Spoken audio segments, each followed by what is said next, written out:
Louisiana's education superintendent urges schools to stand firm against disruptive and unruly behavior in classrooms. As Sabrina Wilson reports, Dr. Cade Brumley sent letters to school district leaders.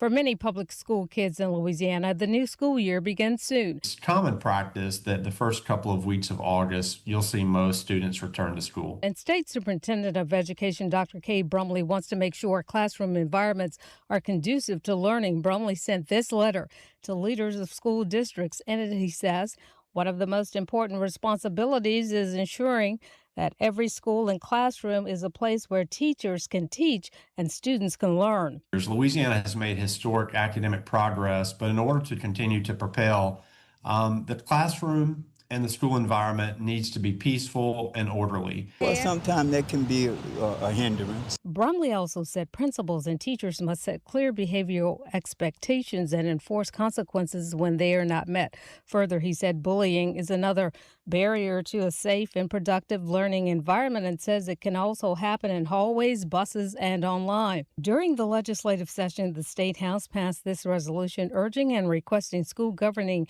authorities and employees to comply with and enforce Louisiana's bullying laws. Is this a proactive letter or in response to instances of bullying?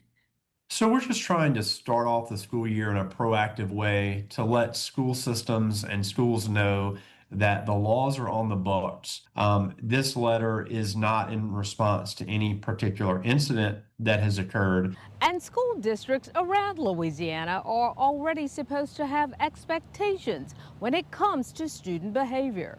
One of the most common reasons that teachers leave the profession is student behavior. Sandra Howard, president of the Jefferson Federation of Teachers, tells Fox 8 in part, the question isn't whether principals and teachers should enforce expectations. She also said the question is, why are we still having to ask them to? School board policies are already written, student codes of conduct are already adopted, state laws already exist. Additionally, Howard said, enforce the policies and consequences that are already on the books. They should be academic environments, and it's the responsibility of system and school leaders to make that happen. Deshae Oaks, president of the Louisiana Association of Educators, said in part, over recent years, our campuses and classrooms have experienced a discernible escalation in disruptive behaviors and incidents of bullying. This trend has placed an increasing burden on our dedicated educators.